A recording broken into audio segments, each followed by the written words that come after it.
네, 이번 종목은 대한유화입니다. 네, 석유와 관련된 종목이죠. 결론부터 말씀드린다면은 이 종목은 올해 실적 저점을 좀 기록할 것으로 일단은 예상이 되고요. 내년부터는 본격적인 턴어라운드가 예상이 되는 종목입니다. 그래서 일단 선제적으로 일단 이런 기업들에 관심을 갖고 접근하시는 것도 최근에 다른 종목들이 많이 올랐기 때문에 그런 전략을 좀 갖고 가는 것도 좋을 것 같다는 판단이 좀 듭니다. 한번 주가 흐름을 볼게요.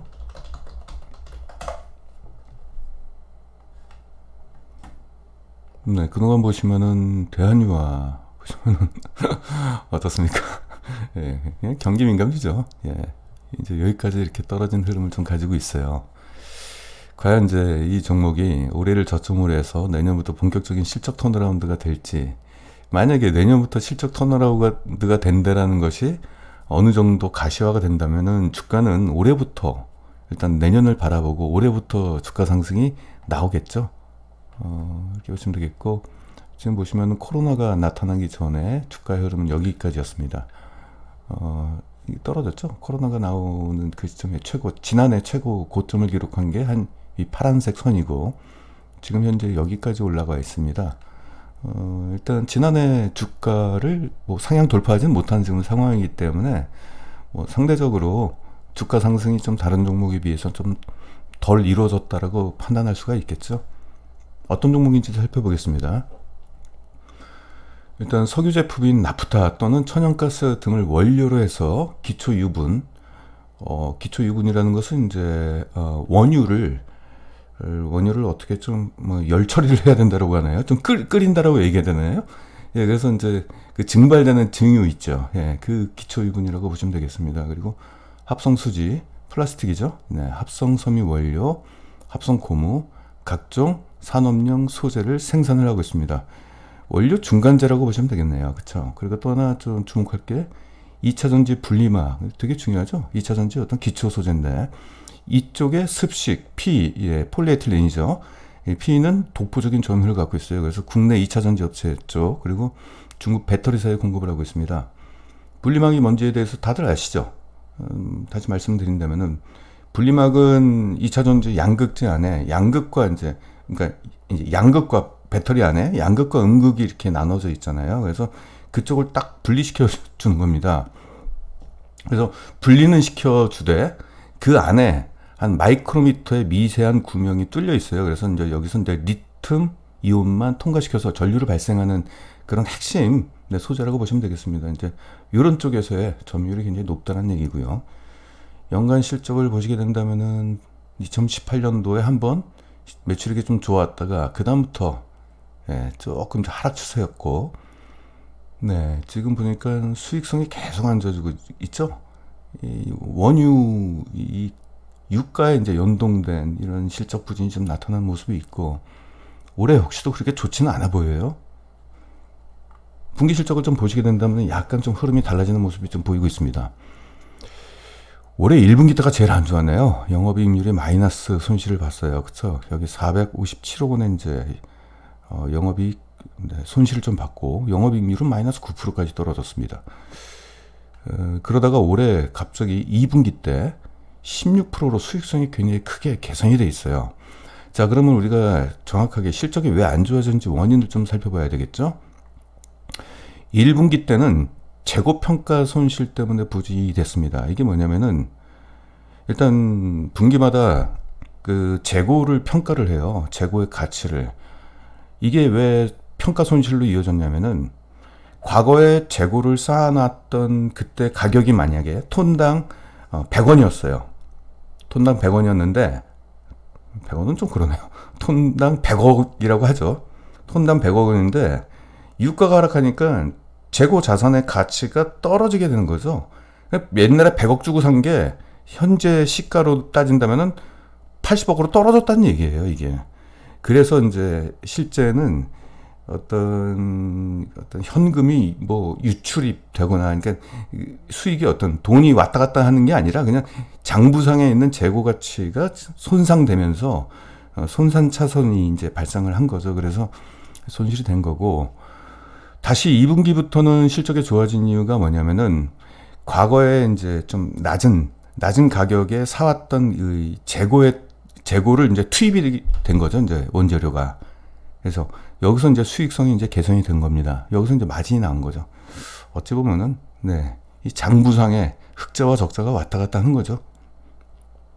하반기 역시 유가 하락에 따른 수익성 회복이 지속적으로 나올 것으로 일단 전망이 되고 있습니다. 최근에 이제 유가인데, 어떻습니까? 이런 흐름이 좀 보이고 있고, 당분간 큰 폭으로 유가가 상승하진 않을 것 같아요. 지금 미국 지금 코로나 걸리는 꼴 보니까, 유가가 갑자기 급등하기에는 좀 쉽지는 않을 것 같아서, 결국은 이제 하향 안정화에 따른 수익성이 계속적으로 좀 유지가 될 걸로 일단 좀 예상이 됩니다. 화학주 투자하기가 참 어려워요. 이런 변동성이 워낙 크기 때문에. 일단 전반적으로 어떠한 제품을 파는지를 보시게 된다면, 네, 석유화학 제품입니다. 그래서 기초 유분하고 모노머가 있고 폴리머가 있고. 자, 하나씩 볼게요. 기초 유분 제품은 납사 분해 설비에서 납사를 열분해해서 생산을 한다는 거고요. 납사라는 게 뭐냐, 원유를 증류를 하는 건데 30도에서 200도까지 온도에서 증류되어 증류탑으로 나오는 이제 유분입니다. 여기서 이제 가솔린도 나오죠. 가솔린이 한 74도 구간에서 나오는 걸로 제가 기억을 하고 있는데, 정확치는 않습니다만은 그 정도 나왔을 때 거기다 이제 첨가물을 이제 합하게 되면 그게 이제 가솔린이 되는 거고, 나머지 뭐 중유도 그렇고 뭐 다른 것들도 마찬가지입니다. 그래서 납사가 한국말이 아니구나. 이게 외국말입니다. 납사 그러니까 한국말 같죠? 예. 모노머는 합성수지, 합성원료 등 석유화학 제품의 중간 원료로 사용이 되는 거고요. 폴리머는 기초유분을 가공해서 생활용품, 이게 플라스틱이라고 보시면 되겠습니다. 생활용품, 포장재, 산업재, 가전제품, 네, 2차전지 분리막 등에 이제 사용이 되고 있습니다. 일단은 1분기 실적이 워낙 나빴어요. 그래서 여기서 2분기 실적이 더해졌는데도 불구하고 아직까지는 영업이익이 마이너스입니다. 그렇죠?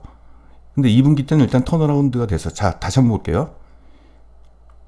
1분기 때는 적자 전환이 됐고 2분기 때는 흑자 전환이 돼 있어요. 근데 이거 더해도 아직까지는 이제 실적이 전년 대비 좀 부진한 흐름이다. 이런 보시고요. 향후 분기부터는 조금 이제 개선되는 실적 흐름이 나타날 가능성이 있다. 그래서 올해는 저점 매수가 가능하다는 얘기입니다. 순이익 추정치를 좀 가져와 봤습니다. 지금 올해 1분기 때 순이익이 적자가 나왔죠. 여기서. 그러다가 올해 2분기 때는 실적 회복이 좀 나왔어요. 이것도 흑자 전환을 했네요. 지난해가 워낙 안 좋아서. 크게 보겠습니다. 그리고 3분기 때 실적 한 요 정도 될 것 같고 4분기 때 요 정도. 그래서 이 분기마다 실적이 약간 좀 혼조세를 좀 보일 것 같아요. 지난해하고 실적하고. 그래서 올해는 좀 저점이다라고 보시면 되겠습니다. 이걸 연간으로 따져보겠습니다. 예.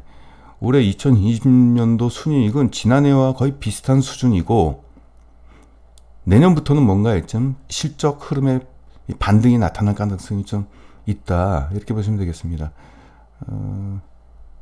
2021년도는 올해 대비 약 56%의 주가 순이익 성장이 좀 예상이 되네요. 제가 이제 투자 의견을 좀 말씀을 좀 드리게 된다면은 이 기업의 적정 PR은 한 7 정도 혹은 8 정도 주면 되는데, 보수적으로 따져봤을 땐 7 정도 주겠습니다. 7 정도 주면은 지금 현재 올해 실적은 특별히 주가 상승으로 이어질 만큼의 지금 실적은 아니에요. 그런데 내년도 실적에 따른 PR은 무려 4.8로 떨어지게 됩니다. 굉장히 매력적이게 되죠. 그래서 지금 이제 시장의 눈은 올해가 아니라 이제 내년으로 이제 향하게 되잖아요.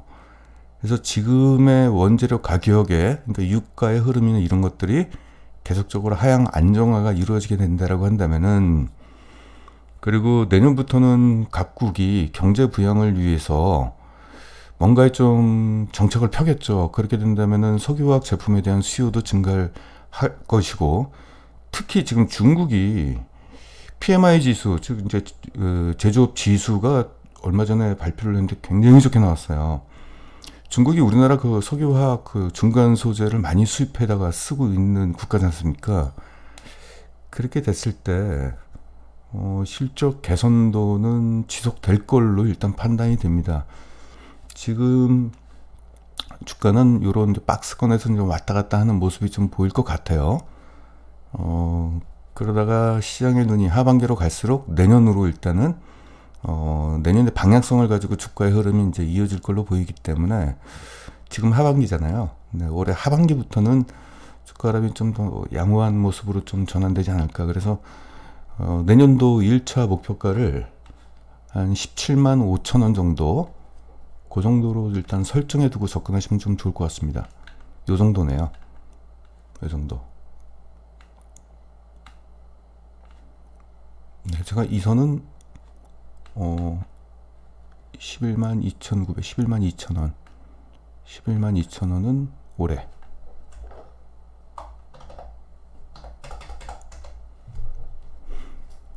네, 요게 바닥이라고 보시면 되겠습니다. 11만 2천 원이 올해 실적에 따른 적정 주가예요. 올해 실적에 따른. 지금 주가가 그래도 비교적 적정 주가를 중심으로 해가지고 이렇게 움직이는 모습이 나오고 있죠. 내년도 실적은 실적에 따른 주가 상승은 한 요 위에 있는 윗단, 요걸 놓고 보시면 될 것 같습니다. 네.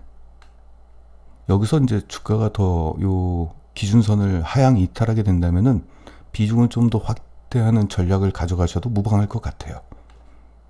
네. 이상 대한유아였습니다.